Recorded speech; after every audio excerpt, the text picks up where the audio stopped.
Welcome to my YouTube channel टीची अपा। आज हम पढ़ेंगे मानव विकास के बारे में। मानव विकास वह क्रमिक जैविक प्रक्रिया है जिसके द्वारा आदिम जीवों से आधुनिक मानव होमो सेपियंस का विकास हुआ। यह प्रक्रिया लाखों वर्षों में फैली हुई है और जैव विकास का एक महत्वपूर्ण हिस्सा है। आदिम जीवों जैसे कि बंदर जैसा था और उसके बाद जैसे आज हम लोग हैं ऐसे हुए। तो ऐसे कैसे हुए इसके बारे में हम पढ़ेंगे। तो मानव विकास का क्रम क्या था जो है इस पिक में देखेंगे आप कि 4 पैरों पे चलते थे, फिर थोड़ा आगे से मतलब आगे वाले हाथ उठा के चलने लगे, फिर थोड़ा सीधे हुए, फिर एकदम सीधे हो गए, फिर एकदम जैसे आज आज के मानो ऐसे हो गए। तो इनके प्रमुख चरण कुछ इस प्रकार दिए गए हैं, जैसे ड्रायोपिथेकस, रामापिथेकस, ऑस्ट्रेलोपिथेकस और होमो की सीरीज। होमो की सीरीज में होमो हैबिलिस आ जाते हैं, होमो इरेक्टस आ जाते हैं, होमो सेपियंस निएंडरथैलेसिस आ जाते हैं, होमो सेपियंस सेपियंस आ जाते हैं। विकास के चरण और उनकी विशेषताएं। ड्रायोपिथेकस, तो सबसे पहली जो स्टेज थी वो ड्रायोपिथेकस थी। इसका काल 2.5 करोड़ वर्ष पूर्व है। ऐसा माना जाता था कि ये मनुष्य के भी पूर्वज हैं और वानरों के भी पूर्वज हैं। ड्रायोपिथेकस को माना जाता था। इनके जीवाश्म भारत, चीन, अफ्रीका और यूरोप में पाए गए हैं। ये घने जंगलों में रहते थे और मुख्य रूप से शाकाहारी थे। फिर अब अगला जो है रामापिथेकस। रामापिथेकस को हम शिवपिथेकस भी कहते हैं।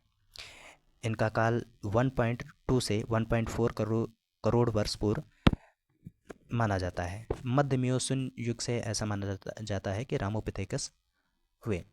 ऐसा मानते थे कि रामापिथेकस मानव का पूर्वज है, लेकिन बाद में कुछ खोज हुई, उसके बाद ये पता चला कि ये मानव का पूर्वज नहीं है, ये वानरों का पूर्वज है। इसकी विशेषताएं मजबूत जबड़े और दांतों पर मोटा इनेमल था। भोजन और सुरक्षा के लिए हाथों का उपयोग। ये देखो जैसे कि हाथ एक ऊपर उठाए हुए, तो ये अपनी सुरक्षा और भोजन अपने हाथों का उपयोग करता था। खुले घास के मैदानों में इसका निवास था। ऑस्ट्रेलोपिथेकस काल लगभग 40 लाख से 20 लाख वर्ष पूर्व माना जाता है। इन्हें मानव और कपि के बीच की कड़ी माना जाता है, जिनके जीवाश्म दक्षिण अफ्रीका में रेमंड डार्ट द्वारा खोजे गए थे, जिसे तवांग बेबी भी कहा जाता है। यह पहला वानर मानव था जो सीधा चलता था। इसकी विशेषताएं कुछ इस प्रकार थीं। 2 पैरों पर सीधा खड़ा होकर चलना, मस्तिष्क का आकार छोटा था, औजारों का प्रयोग नहीं करते थे, ऊंचाई लगभग 4 फीट और वजन 60 से 80 पाउंड था। होमो हैबिलिस लगभग 20 लाख वर्ष पूर्व इनकी उत्पत्ति मानी जाती है। इन्हें हैंडीमैन या हाथी मानव भी कहा जाता है। यह होमो वंश की शुरुआती सदस्यों में से एक थे और इन्हें पत्थर के औजारों का पहला निर्माता माना जाता है। इनके जीवाश्म केवल अफ्रीका में ही पाए गए हैं। पत्थर के औजारों का निर्माण और उपयोग करते थे, इसीलिए इन्हें क्वार्टाजाइट मानव भी कहते हैं। अगले जो मानव थे वो होमो इरेक्टस थे।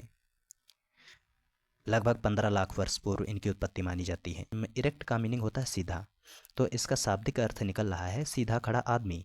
यह पहली मानव प्रजाति थी जिसने अफ्रीका छोड़कर एशिया यूरोप में प्रवास किया। इसके जीवाश्म जावा और चीन में मिले हैं। इसकी विशेषताएं क्या थीं? आग का खोज और उपयोग करना, गुफाओं में रहना और सामुदायिक जीवन जीना, बेहतर पत्थर की हड्डी और औजारों का उपयोग करना, सामूहिक शिकार की प्रणाली थी, लोग साथ में रहते थे और साथ में शिकार करते थे। अगली प्रजाति जो आई ह्यूमन की, होमो सेपियंस निएंडरथैलेसिस, जिसका काल लगभग 2 लाख वर्ष पूर्व माना जाता है। इनके अवशेष जर्मनी के निएंडर घाटी में मिले थे। यह ठंडे क्षेत्रों में रहने के लिए अनुकूलित थे। ये निएंडर घाटी की नाम से ही इनका निएंडरथैलेसिस पड़ा है। इनकी विशेषताएं, कद छोटा और मजबूत शरीर था। मस्तिष्क क्षमता 1200 से 1600 सीसी थी। अमूर्त रूप से सोचने की क्षमता थी। अमूर्त रूप से मतलब ये तर्क कर सकते थे। शवों को दफनाने की प्रथा का आरंभ इनमें हो जाता है। फिर अगली सीरीज जो आती है वो होमो सेपियंस सेपियंस आ जाती है, जिसे क्रो-मैग्नन भी कहते हैं या मॉडर्न ह्यूमन भी कहते हैं। इनका काल लगभग 1.5 लाख वर्ष पूर्व से आज तक माना जाता है। इन्हें बुद्धिमान मानव कहा जाता है और यही आधुनिक मानव हैं। इनके शुरुआती अवशेष यूरोप में मिले, जिन्हें क्रो-मैग्नन कहा गया है। विकसित मस्तिष्क था इनका, क्षमता लगभग 1350 सीसी थी। उन्नत भाषा और संस्कृति का विकास हो चुका था। ये कला बनाने में भी प्रवीण थे। चित्रकला, मूर्तिकला का भी यहाँ से उदय हो जाता है। छोटे जबड़े और एक स्पष्ट ठुड्डी मतलब दिखने लगी थी। फिर मानव विकास के मुख्य लक्षण हम किस बेस पे हम बताएंगे कि मानव का विकास हो रहा है।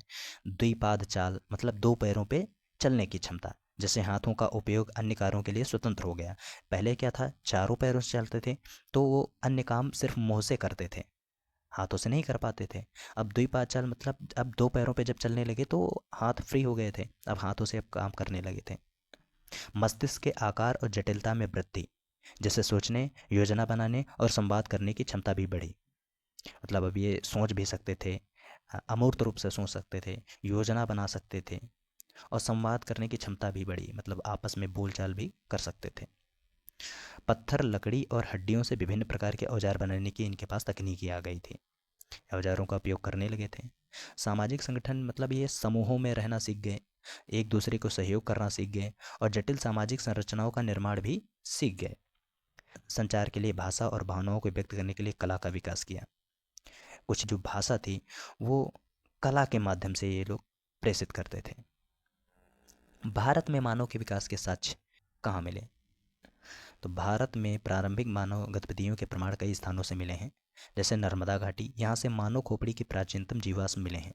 सोहन घाटी, प्रारंभिक पाषाण युग के औजार पाए गए हैं। भीमबेटका मध्य प्रदेश में है, यहाँ गुफाओं में पाषाण युग की शैल चित्रकला के उत्कृष्ट उदाहरण मिले हैं, जो प्रारंभिक मानव के कलात्मक और सामाजिक जीवन को दर्शाते हैं।